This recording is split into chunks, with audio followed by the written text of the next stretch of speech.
Fala galera, sejam muito bem-vindos a mais um Triplo F. Hoje eu gostaria de falar um pouquinho a respeito do final de La Casa de Papel, né, da terceira temporada ou da parte 5, eu não sei nem exatamente como eles chamaram, né, esse último pedaço de 5 episódios que foi lançado na Netflix recentemente. Eu gostaria de falar um pouquinho a respeito do desfecho. Então, vamos lá!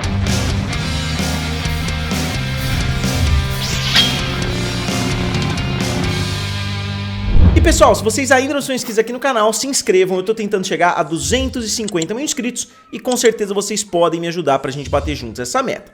Então, em primeiro lugar, eu já queria começar dizendo, eu não gostei muito de praticamente nenhuma das outras temporadas de La Casa de Papel, com exceção do começo da primeira. Eu achei o desfecho da primeira bem fraquinho, né, mas no começo foi legal. É legal a gente ver uma série em espanhol, né, que foge um pouquinho dos filmes americanos de roubo. É legal a gente ver um produto de outro país, né, tentando trazer uma história nesse sentido. Eu fiz até um vídeo aqui no canal fazendo comparações entre a série La Casa de Papel e o filme O Plano Perfeito. Eu acho que existem muitas semelhanças. Se você assistir o filme, você vai ver diversas delas, mas eu gostei da primeira temporada, digamos assim, não gostei muito das outras, e a última temporada que saiu, que por incrível que pareça, eles chamam de temporada 3, parte 5, volume 1 e 2, eu não entendi muito bem essa nomenclatura aí que eles deram, mas vocês se lembram, né, dos 5 primeiros episódios, onde nada mudou, parece que o status quo continuou exatamente o mesmo, agora nesses últimos 5 episódios parece que a história avançou bastante. Então, a história enche um pouquinho menos de linguiça. Como eu disse, não é uma temporada perfeita, longe disso, a série tem os seus defeitos crônicos ali, que não tem como solucionar a essa altura, mas um deles, eles solucionaram, eles tiraram completamente o Arthurito da série, ele não aparece e na minha opinião ele já estava um personagem cada vez pior, porque cada vez que ele volta ali pra dentro, né, da Casa da Moeda, depois do banco e etc, vai ficando mais exagerado, as atitudes lá dentro vão ficando mais exageradas e a atitude da gangue ali vai se tornando cada vez pior, porque eles sabem que o Arthurito vai tentar criar confusão, vai tentar fazer alguma coisa errada e mesmo assim eles deixam ele lá no meio dos outros reféns. Então eu acho que isso ajudou bastante esse último pedaço. Eu particularmente não gostava da Tóquio, então foi mais uma coisa muito benéfica dessa temporada, foi a ausência dela, a ausência daqueles melodramas, né, envolvendo ela. Então eu acho que a série conseguiu, né, dar uma limpada ali em termos de personagens e conseguiu ter um final, né, eu não diria uma temporada final porque foram somente 5 episódios, mas eu achei um final satisfatório, bem exagerado, né, obviamente, o final jamais aconteceria da forma com que aconteceu, mas eu achei que encaixou com o personagem do professor, encaixou com o plano que eles tinham colocado em prática. Eu achei interessante, né, os rumos que a série tomou no final, principalmente envolvendo alguns personagens que eu vou citar aqui no decorrer do vídeo. Em primeiro lugar, eu não posso deixar de citar aqui pra vocês um fato que aconteceu desde a segunda temporada, né, que foi lançada, que eu tenho falado pra Netflix, obviamente não diretamente pra Netflix, né, eu não sou iludido desse jeito, mas eu tenho falado aqui no canal que eles deveriam fazer uma série derivada do Berlim, eles deveriam pegar o personagem do Berlim, que foi muito bem interpretado na primeira temporada, muita gente gostou, né, os criadores com certeza se arrependeram de terem matado o personagem no final da primeira temporada, que eles acharam que seria a única, porque eles ficaram revivendo, né, um personagem que morreu lá na primeira temporada, veio firme e forte até a quinta, eu diria que ele é quase o protagonista em termos de tempo de tela dessa quinta temporada. Desde então eu tenho falado aqui no canal, né, façam uma temporada, né, uma série derivada do Berlim, e é de fato isso que eles anunciaram cerca de uma semana atrás, que eles vão fazer uma série derivada do personagem do Berlim, mas pelo menos nesses últimos episódios a inclusão do Berlim não foi tão forçada, né, quanto já foi antes, porque pelo menos as histórias se cruzaram um pouquinho. Em algumas temporadas eles simplesmente colocam cenas ali com o Berlim que não tem absolutamente nada a ver com a história, pelo menos nesse final a gente vê as histórias se cruzando e a história do Berlim se torna bem mais emocionante, explica um pouquinho, né, o jeito que o Berlim é no futuro. Eu não vou dar tantos spoilers aqui, porque eu sei que muitas pessoas ainda não conseguiram assistir, né? Acho que a temporada foi lançada o quê? 3, 4 dias atrás, então eu sei que muita gente não conseguiu conferir, então eu não vou entrar em tantos detalhes assim a respeito da trama, como sempre, né, respeitando aqui, porque as pessoas sempre reclamam de spoilers nos comentários. Então eu gostei desse ponto da história do Berlim, eu acho que o professor tá melhor do que nunca nessa última temporada, eu acho que ele tá cada vez mais vulnerável, né, mas ele sempre tem uma carta na manga, por mais exagerada que essas cartas sejam, né, a essa altura a gente já tá acostumado, né, com essas saídas meio mirabolantes que ele tem de qualquer situação, mas eu acho que no geral ele tá muito mais vulnerável e eu acho que o relacionamento dele com a Sierra foi muito bem aproveitado, né? Eu gostava da atriz, né? Eu assisti Vis-a-Vis, não inteiro, mas eu assisti grande parte de Vis-a-Vis com a minha namorada. Eu gostei dela, a atuação dela é sensacional em Vis-a-Vis e também em La Casa de Papel. Eu acho que ela foi a melhor adição depois daquela primeira temporada, né? Desses personagens que entraram depois. Eu gostei muito, eu acho que o relacionamento dela com o professor é bem incrível, né? A gente acredita muito mais até do que no relacionamento que o professor criou com a Lisboa naquela primeira temporada. Eu acho a Lisboa péssima nessa última temporada também. Eu acho que a Sierra é uma adição muito mais positiva. E ela não entra literalmente, né, pra gangue ali, ela não entra pra família, mas só a química que ela tem com o professor, né, eu acho que ajudou muito a série. Tem aqueles momentos que eles estão fugindo juntos. Eu achei essas cenas talvez as melhores cenas de todas as temporadas de La Casa de Papel. Se eles tivessem ficado um pouquinho mais de tempo, né, dentro desses momentos, né, entre os dois, com certeza a série teria ficado ainda melhor. E eu gostei do desfecho dela, a forma com que ela tem umas sacadas ali no final, com certeza foi brilhante. Quando o professor dá uma determinada tarefa pra ela que ela tem que cumprir num prazo ali de tempo, eu imaginei, pô, eles vão ter que fazer uma coisa extremamente exagerada, mas não, a gente entende perfeitamente o raciocínio dela e como ela chega, né, até encontrar o que eles estavam tentando encontrar ali no final. E falando a respeito do plano em si, né, aqui spoiler, se vocês não querem saber, é pra mim extremamente óbvio, né? Desde o comecinho desse novo assalto, mostrou literalmente eles derretendo todo o ouro, transformando em pepitas, né? Porque eles claramente iriam jogar pelo esgoto. Eles contaram a história de uma bomba ali, né? Que eles pegaram numa plataforma de petróleo pra bombear a água pra fora, pro ouro ir pra outros lugares. Então achei isso uma sacada legal. Só que a hora que eles começaram a derreter o ouro de novo e transformar de novo, né, em lingotes, né, que eles falam na série, eu fiquei assim, meu Deus, mas por que eles não estão simplesmente pegando as pedrinhas de ouro e levando para algum outro lugar e fugindo, né, de onde eles estão?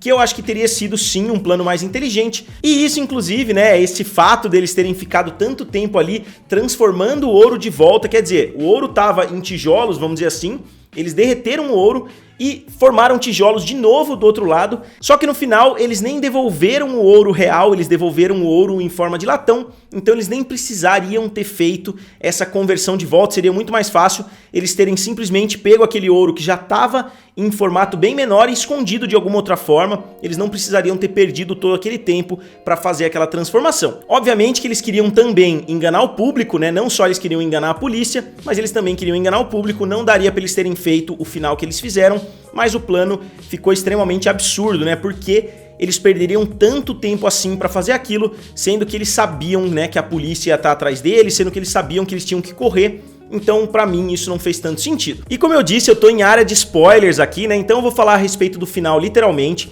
Eles conseguem desestabilizar totalmente a economia da Espanha, né? Porque eles tiraram o ouro que era o lastro ali, né, dentro da Espanha, e a economia começa a quebrar. E eles devolvem, só que ao invés de devolver ouro, eles devolvem latão. E o ouro fica basicamente para eles escondidos ali num lugar muito bem escondido, por sinal. E devolvendo esse ouro falso, eles conseguem estabilizar a economia, né? Só que eu acho que eles seriam mortos simplesmente nesse momento, mas não, eles conseguem um monte de regalias com o governo dá passaportes novos ali, fingem que eles morreram inclusive, e eles vão para outro lugar. E aí muitas pessoas estão questionando, pô, para onde eles foram? Ficou muitas pontas soltas. Eu acredito que não, eu acho que agora a gente sabe, né, o professor tava num canto, a Tóquio tava no outro, cada um foi para um lado, eu acho que é isso que vai acontecer de novo, eles vão cada um para um canto. Obviamente a história não precisa contar cada uma das histórias, se eles quiserem fazer uma série no futuro, abordando de novo, eu acredito que eles não vão fazer a essa altura, eles vão fazer a série do Berlim, se ela fizer sucesso, talvez eles façam uma segunda, uma terceira, uma quarta temporada, mas eu acho que eles não vão mais retomar esse núcleo do professor, mas eles poderiam facilmente contar a história, de repente, em um prólogo, né, daqui a um tempo, fazer alguma coisa nesse sentido para contar o desfecho de cada um desses personagens, mas eu particularmente não acho que ficou faltando isso no final, como eu vi algumas pessoas reclamando. Para mim, o final foi bem satisfatório dentro do universo da série. Lembrando, né, se o final fosse esse em algum filme, eu não acharia um final bom, nem um final competente, mas dentro desse universo exagerado que a série criou, eu achei um final satisfatório. Mas agora falando a respeito dos problemas, né, que pra mim persistiram no decorrer de todas as temporadas, a polícia sempre fica pensando 1000 vezes antes de invadir, né, eles sempre ficam fazendo todos os cálculos ali, pô, a melhor hora pra entrar é essa, e sempre que eles entram, nunca, eles nem pensam nos reféns, Porque vamos pensar da seguinte forma, em um caso como esse, um banco tá lá com bandidos e com reféns, você não pode invadir aquele local justamente porque existe o risco das pessoas, dos bandidos que estão ali dentro matarem os reféns, né, sacrificarem os reféns porque você, como o lado da polícia, não seguiu as regras que eles determinaram. Só que eles ficam sempre calculando a hora certa de entrar e quando eles entram, os bandidos nunca fazem nada, né, contra os reféns, nunca ameaçam os reféns, nunca fazem uma parede de reféns para tentarem se proteger ali. Então eu acho que nesse ponto a série pecou bastante. É uma coisa que o filme que eu citei agora, O Plano Perfeito, faz de forma muito mais competente. Eles praticamente ignoram, acho que chegou no terceiro episódio ou quarto episódio, os reféns não tinham nem aparecido. Então a grande ameaça daquela gangue que ficou dias ali dentro, né, derretendo todo o ouro, é justamente o fato de que eles poderiam matar os reféns, porque senão a polícia poderia simplesmente ter derrubado a porta e entrado logo de cara. Né, eles fizeram aquele plano ridículo nos 5 episódios anteriores de entrar pelo telhado, aí ficaram dando voltas e voltas para chegar no mesmo lugar. E mais uma vez tudo isso aconteceu e eles simplesmente não ligaram, né, para o que estava acontecendo com os reféns. Eles nem citaram, né, os reféns naquele momento, inclusive depois que eles invadem o banco, depois que eles conseguem controlar a situação, depois que a polícia já tá lá dentro, mesmo assim eles continuam segurando os reféns lá dentro, sem motivo algum, né? Eu sei que tem umas motivações ali dentro, mas não faz o menor sentido. Assim que a polícia tivesse controlado a situação, a primeira coisa que eles fariam, né, seria soltar os reféns para serem entrevistados e etc, né, pela polícia, mas eles não fazem isso porque a série simplesmente não pensa dessa forma. E para finalizar numa nota boa aqui o vídeo, talvez o ponto mais positivo dessa temporada seja justamente o fato de que eles não tentaram incluir muitas cenas de ação. Tem a mulher que fica andando de um canto pro outro, isso até fez um pouquinho de sentido, não fez tanto sentido assim eles operarem os caras, né, porque já tinha acontecido coisa parecida com o Gandia, e eles fizeram novamente o mesmo erro de fazer tudo aquilo lá dentro, sendo que eles poderiam simplesmente ter aberto as portas e jogado as pessoas lá pra fora e falado pra polícia, ó, toma conta deles que eles estão machucados. Não, eles preferiram deixar os caras lá dentro e foram justamente os caras que ajudaram a controlar a situação pelo lado de dentro, né, o cavalo de Troia, como eles disseram na própria série, mas a gente não viu tantas cenas exageradas de ação, né, que foram simplesmente ridículas nos últimos 5 episódios. Eles deram uma diminuída boa nesse aspecto, não teve o Arthurito com lança-chamas, né, não teve aqueles tiros exagerados que simplesmente não acertam ninguém da quadrilha. Então eu diria que essa temporada, mesmo não tendo sido uma temporada perfeita, longe disso, como eu disse, é uma temporada muito superior. Se eu desse uma nota 4 para a temporada anterior, eu teria que dar uma nota 7, 7,5 para esse desfecho de La Casa de Papel. Eu fiquei satisfeito com o que eu vi, porque a minha expectativa já estava lá embaixo. Então, pessoal, eu não quis trazer um resumo dessa temporada para vocês, eu quis mais trazer a minha opinião e o que eu achei da série como um todo, os principais pontos positivos e os principais pontos negativos. No geral, eu gostei dessa temporada, como sempre tem alguns pontos bem negativos, mas eu acho que os pontos positivos acabaram se sobressaindo um pouco, principalmente porque as minhas expectativas estavam baixas. Mas eu não chamaria de nenhuma obra-prima, é um desfecho competente para uma série que estava terrível nas últimas temporadas. Então agora eu gostaria de saber a opinião de vocês aqui nos comentários e como sempre digam o que vocês acharam, curtam o vídeo e se inscrevam no canal. Valeu e nos vemos em breve.